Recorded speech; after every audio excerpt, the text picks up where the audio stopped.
Hi, I'm Trish Carr from Fort Lauderdale, Florida, and my company, Women's Prosperity Network, inspires, educates, and mentors women who want to live the greatest life possible. All you're doing with sales is changing people's minds. That's it. They have their belief of what they need, what they don't need. So the key is to find out, what do they need and want now? Give them that so that you can give them what they really need and want. When I was able to deliver some information to the participants today, it was such an honor, because I have to say that I've been delivering the type of content that I talked about today. We talked about dreaming big, getting outside your comfort zone. We talked about customers and how to reach them. We talked about how to market to people, how to find the right people, how to create products for your customers. And we played some things and we did some games, and I have to say that this group, I told them they were abnormal because they're abnormal. These people were so far and above, collectively, far and above your average bear. They were on point.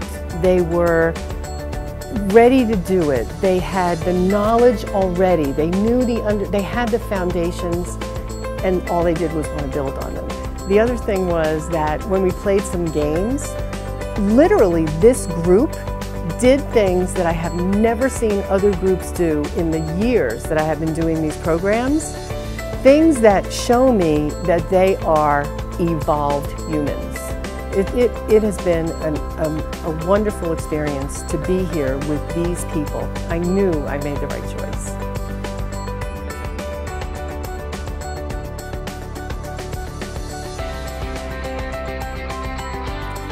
My personal experience with the ropes course, this was my first time ever doing a high ropes course. The only other time I've done anything like this was many years ago, probably 20 years ago, and it was a lower ropes course. And I opted out of most of the activities, because when I did that, I was 115 pounds heavier. So for me, this experience was empowering. It created a freedom in me. The fact that my body could climb up a 30-foot telephone pole, make it to the top, that in and of itself was awesome. Then I walked across a wire holding on to a piece of rope 30 feet off the ground. And this was the most challenging thing I have ever done, because I just decided I was going to do it, and I did it, and it was, again, there's that word, transformational.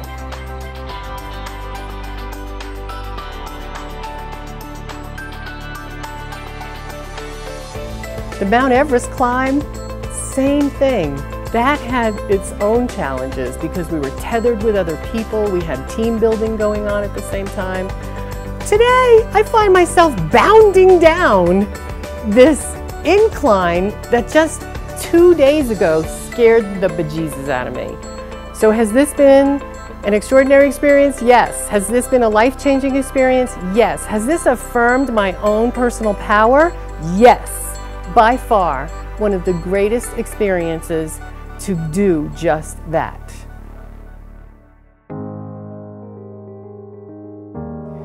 So Women's Prosperity Network was born out of a few different problems that we saw.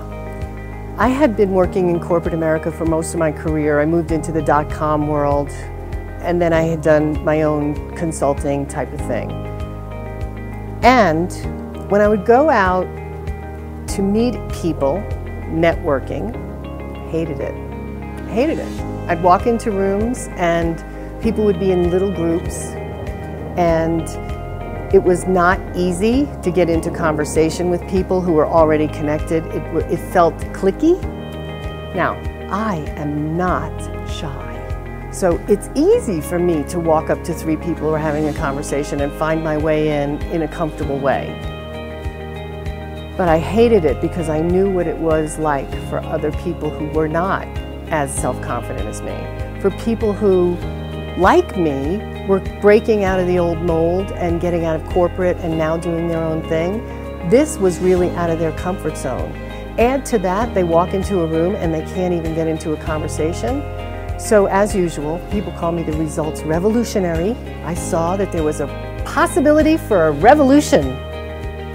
So my sister, Nancy Matthews, had already started thinking about creating some kind of mentoring, education for women entrepreneurs, because she'd been an entrepreneur longer than I had, and she saw, like I did, that first of all, there was no community of women who supported each other in the way that we were talking about. Yes, there was networking. Yes, you could go and you could hear a speaker. But what we were looking for was really a continuing community of support, because you go to an event, you go to a big rah-rah event, you hear all these great speakers, you meet all these fabulous people, and then everybody goes home. And you're feeling awesome on Monday and Tuesday and Wednesday and Thursday and Friday, life happens again. So the connection was so important. So Nancy had already started thinking about how can we keep it so that people feel continuously connected. Couple that with how I wanted to change the face of networking.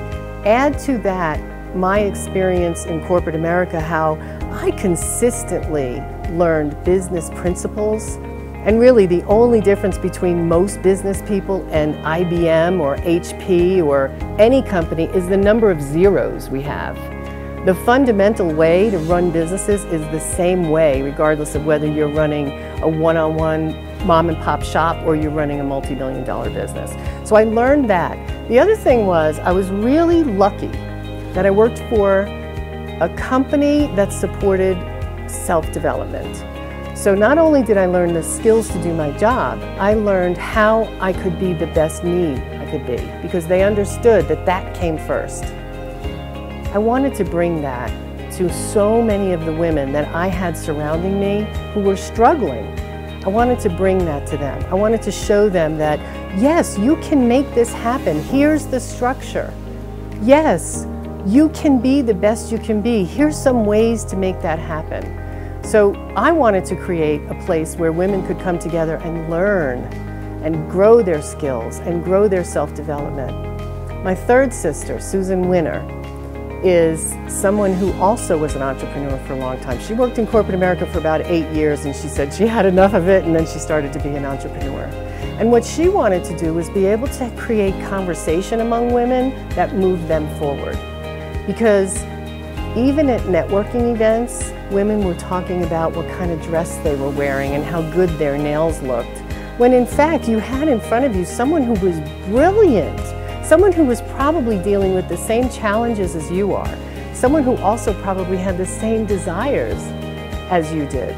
So Susan wanted to create a place where women could share ideas freely in a no judgment zone, who could really be themselves. We always say at Women's Prosperity Network, it's about be real, get real, and achieve real results. And I'm happy to say that that's exactly what we did.